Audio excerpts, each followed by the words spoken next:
Bien, bonjour à tous. Première vidéo avec mon visage incrusté dans l'écran. Bon, j'ai mis un petit peu de temps à comprendre comment ça fonctionnait. Bon, là, je suis assez content qu'enfin vous puissiez me voir en direct live et vous faire une idée de mettre un visage derrière une voix en fait. Alors aujourd'hui, petite vidéo avec le DR400 Dauphin de Flight Simulator qui est jusque-là le seul qui me semble être justement motorisé. La plupart des autres avions sont surmotorisés, enfin les avions gratuits j'entends. Donc celui-ci est pas mal, notamment pour s'entraîner à tout un tas de problèmes au décollage, et notamment voir ce qu'est un second régime, quelles conditions, quelles conséquences ça peut avoir.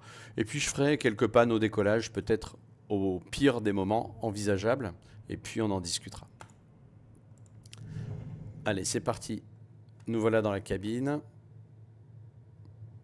Voilà, tout a l'air OK. Je vais régler le compensateur qui me semble vraiment trop accabré. Voilà. Les volets. On va mettre un cran. On a les commandes libres dans le bon sens. Ouais, donc ça roule. Donc on va faire un premier décollage au second régime. Alors, il faut le vouloir, hein, franchement, pour un avion, sur un avion léger, pour décoller au second régime.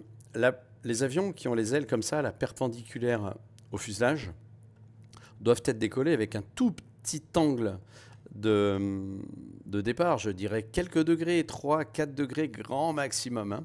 C'est évidemment pas ce que je vais faire. Donc je vais décoller avec déjà une vitesse beaucoup trop faible et avec un bon cabré. Et on va voir que c'est pas une situation d'avenir. Est-ce que j'ai mis la pompe? Ouais, elle est sur on. Allez, tout est sur on, on a le plein. On est parti, je vais relâcher le frein. Hop.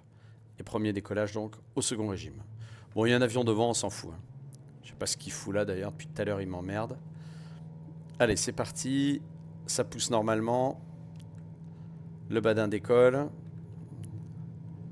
J'arrive à 85 nœuds.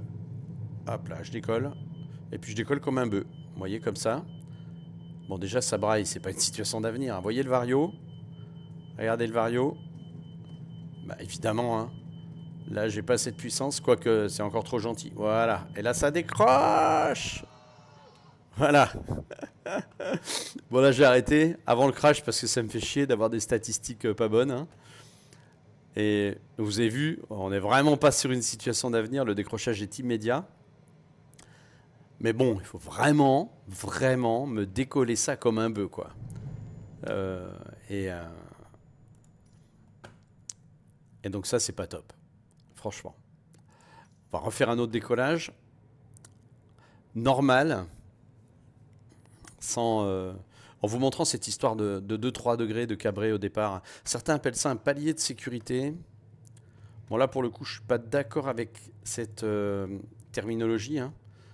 Il n'est pas question de faire un palier de sécurité. Il est question de décoller les avions normalement, notamment, encore une fois, j'insiste, les avions qui ont les ailes perpendiculaires au fuselage et pas comme les avions de ligne ou les avions de chasse, par exemple, qui ont les ailes qui ne sont pas perpendiculaires au fuselage et pour lesquelles un décollage cabré est même largement conseillé.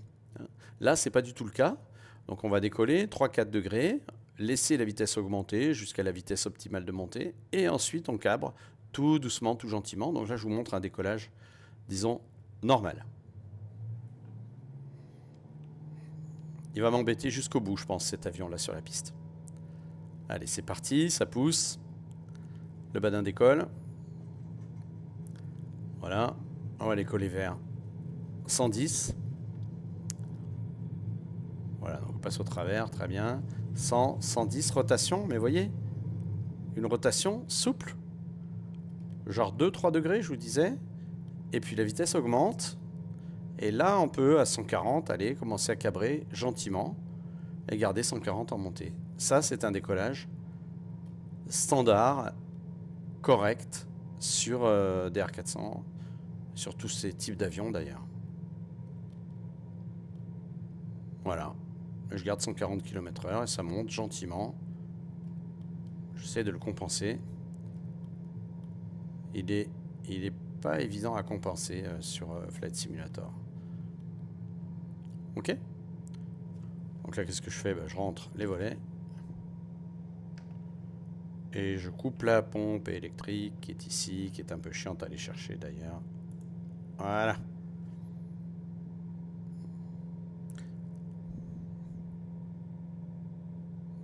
Ok. Tout va bien, sauf que là, pas de moteur. Donc là, première chose à faire, aller chercher un champ, et je sais où sont mes champs. Donc vous voyez que la vitesse chute très vite. Donc là, je vais tenter de me poser, ben voilà, je vois un champ là-bas, je vais me tenter de me poser sur les champs qui sont là-bas. Impossible de faire la piste, de toute façon, je m'en fous. Là, j'ai fait le deuil du truc. J'ai assez de vitesse pour me poser sur le champ qui est là. Même sortir un cran de volet. En face au soleil, c'est moyen. Allez, va pour deux.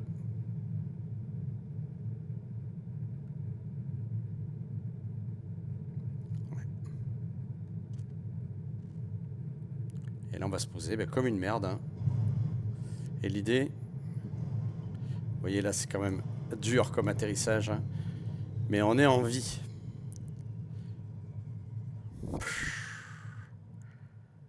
Voilà, ça va quand même relativement vite. Hein. Entre le moment où la panne arrive et le moment où on se fracasse sur le sol. Alors là, en réel, je pense qu'on aurait bien fracassé les trains.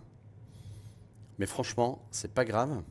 Dans ces conditions-là, l'avion, la carcasse de l'avion, doit vous servir d'armure, on va dire.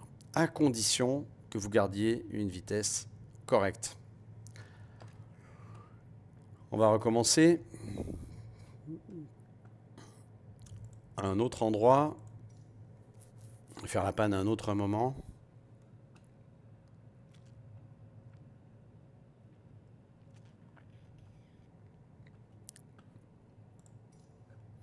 Voilà. Nous revoilà en cabine. Bon, je vais être obligé de reconfigurer. À chaque fois, je pense qu'il faut un peu reconfigurer. Notamment, vous voyez le compensateur, le temps qu'il met à bouger. Ok, j'ai bien un cran de volet. Allez, c'est bon. On est reparti. Je vais faire une panne ailleurs. Plein gaz.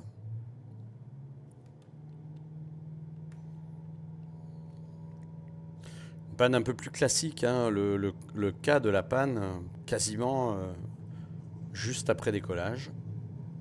Donc là, ça roule. Je vais faire mon décollage standard comme je vous l'ai expliqué. On passe à travers de l'avion très bien. 110 rotations gentillettes. Voilà. Pas plus que ça. Il faut vraiment qu'on ait l'impression de décoller en mode ascenseur, quoi. 140. Allez, on va chercher. On maintient cette vitesse. On rentre les volets. Et on coupe la pompe. Je maintiens mes 140. Et là, pas de moteur. Donc là, il n'y a pas grand chose à faire. C'est le champ qui est à droite. J'ai encore de l'énergie. Vous voyez, je maintiens mes 140. Je vais quand même éviter l'arbre qui est là. Je sors tous mes volets. Et là, pareil, on va bien fracasser.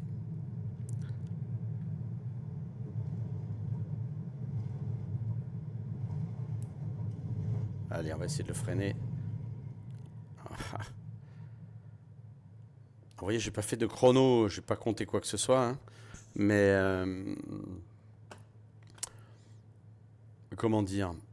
Entre le moment de la panne et le moment de l'atterrissage, eh ben, il s'écoule pas grand-chose. Allez, on recommence dans une autre situation.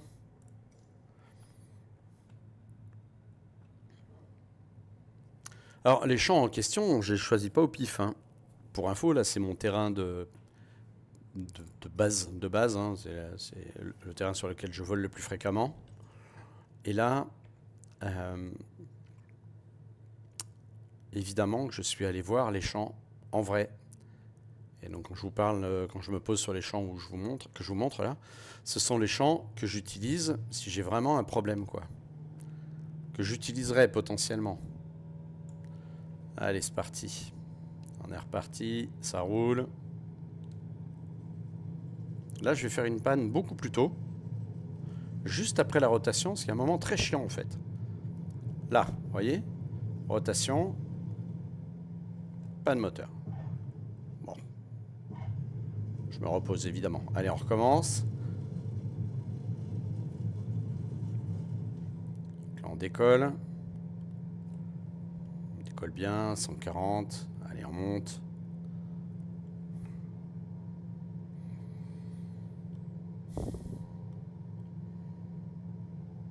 Ça monte bien, tranquille. Et puis là, je vais faire un circuit standard et voir comment on peut gérer une panne en vente arrière. Parce que là aussi, c'est bien chiant si on tombe en panne moteur en vente arrière. Alors, vous voyez là, le DR400 est vraiment bien rendu, le 120 là. Je pense qu'ils n'ont pas surestimé le moteur, loin de là. Vous voyez, j'ai à peine 400 pieds vario. Et ça, je pense que 400-500 pieds dans la conf avec le plein de complet et on est deux à bord, ben c'est ça à peu près les perfos. Et ça j'aime bien. Pour l'avion qui est gratuit, je trouve qu'ils l'ont bien, ils l'ont vraiment bien rendu.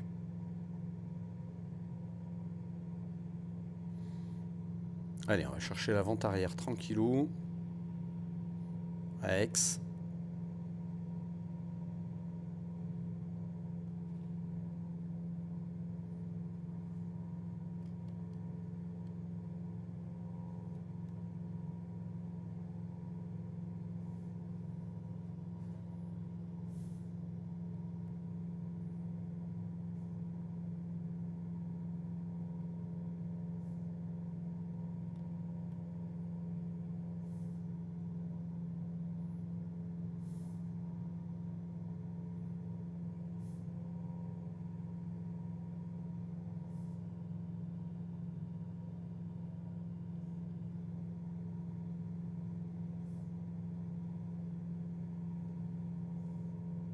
Voilà, 1500 pieds. Bon, pour moi, tout semble sympa, tout va bien, quand tout à coup, paf, pas de moteur. Alors, il n'y a pas de vent, donc je vais vers la piste. Je pense pouvoir la faire en 14. Alors, évidemment, là, je l'annonce. Mais vous voyez qu'on a des varios extraordinairement faibles.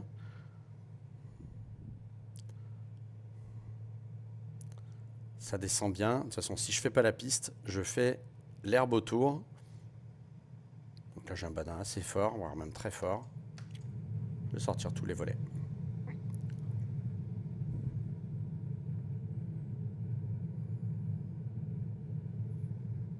Et là, vraiment, tout est une question de gestion de l'énergie.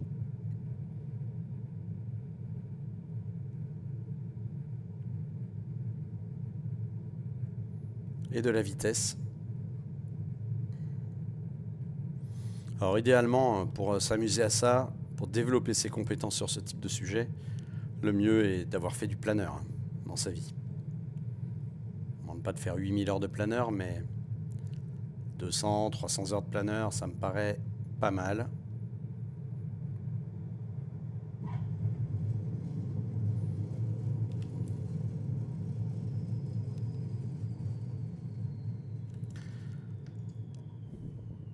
On va décoller en 14 pour voir la même chose. Panne dans l'autre sens. Allez, c'est parti. J'en profite que j'ai pas posé l'avion dans l'herbe.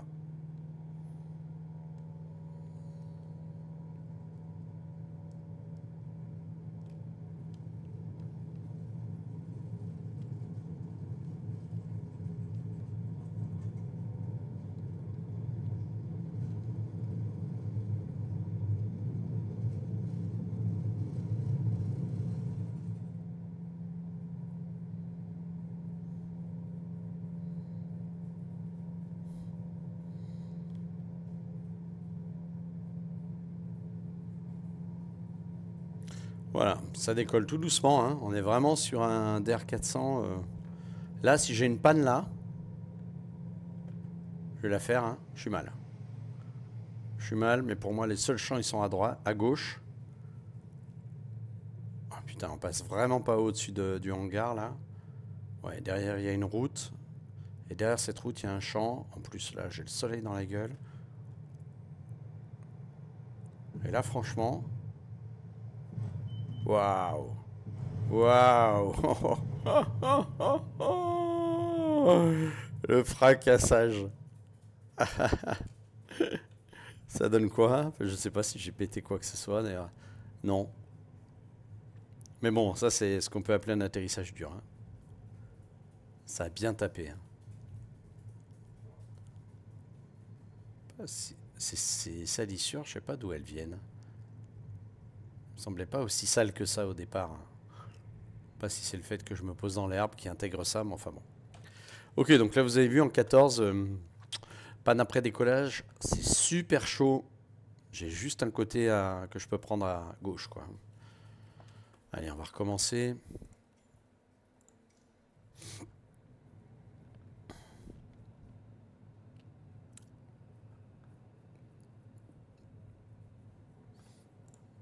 Allez, c'est parti. On est de retour en 32. Grande volée, la pompe, allez, tout ça c'est bon. Le compensateur, moi, il me semble vraiment trop accabré pour ce type de décollage. Oh tiens, on va faire un truc. Je vais décoller, genre avec le compensateur à fond accabré. Voilà. En imaginant donc quelqu'un qui a, voilà, qui a pas fait sa prévol correctement, sa checklist avant décollage. Donc le compensateur est à fond accabré, plein gaz, les freins, et c'est parti. Là, si je fais rien, l'avion devra décoller tout seul, et je pense au second régime. On va le laisser faire. Voilà. Voilà. Ah voilà, alors ça c'est typiquement... Waouh, excellent. Décollage au second régime. Ah putain, c'est super tendu. Ah non, non, qu'est-ce qui se passe? Adieu, adieu la vie. Vous voyez? Ça va super vite, hein. Bon là, je l'ai complètement laissé faire.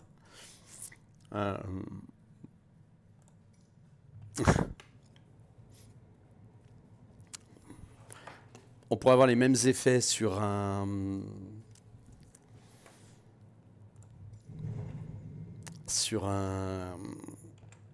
déverrouillage de siège, ce qui peut arriver en plus sur ce type d'avion. Le siège part d'un coup à l'arrière. Bon, à titre perso, ça m'est jamais arrivé, mais bon. L'avion qui vient de décoller, là, je me demande si c'est pas un joueur, en fait. Ah, probablement que si, hein. Ouais.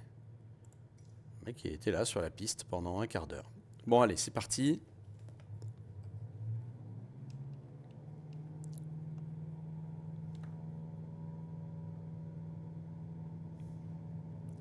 C'est reparti. Et je vais refaire une panne. Voilà, 100 km/h. 110 km/h, je le sollicite tout gentiment. 2-3 degrés de cabré, pas plus, vous voyez. Là, ça décolle bien. Tranquille. Avec un vario comateux, certes. Mais dès que j'ai accroché ma vitesse de montée, là, je peux y aller tranquillement à 140 km/h en monte.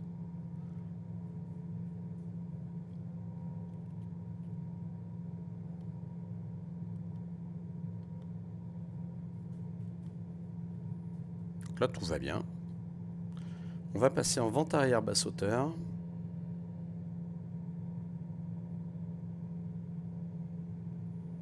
Tout va toujours bien. Et là, en virage, j'allais dire au pire moment, mon moteur s'arrête. Donc là, il n'est pas question que j'aille faire la piste. Je continue mon virage et je vais me poser dans le champ qui est à gauche.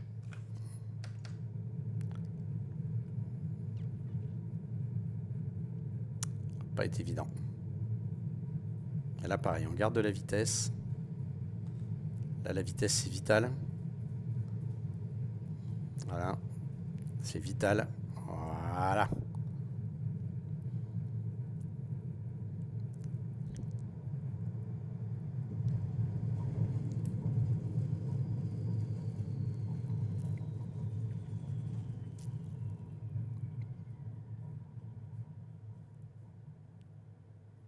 Voilà, et en plus il y a des gens qui vont peut-être pouvoir nous aider.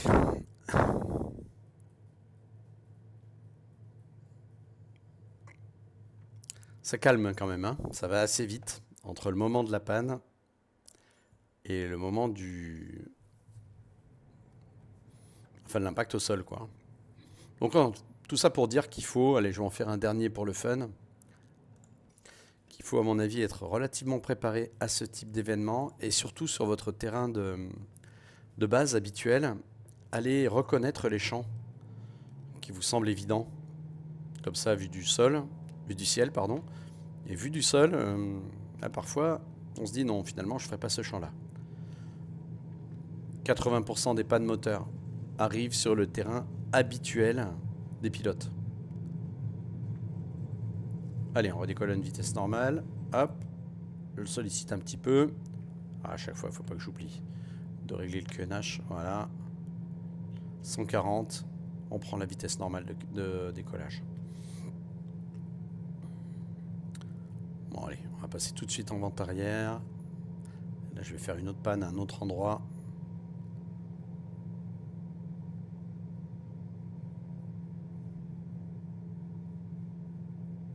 Regardez les volets dehors. On voit que le DR400, là, dans cette conf, c'est quand même pas un foudre de guerre. Hein. Et c'est ça qui me plaît, en fait, sur cet avion, sur Flight Sim. Il est quand même relativement bien rendu.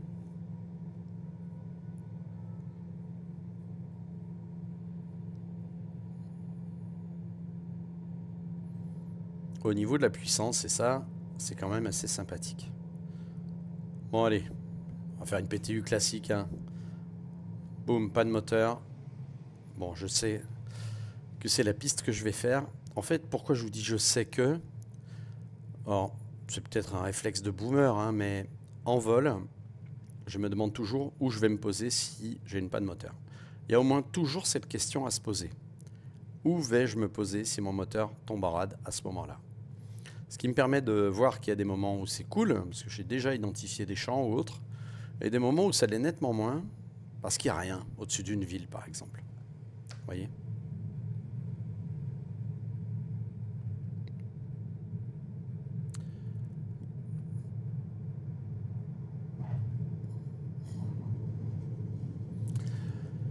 Allez.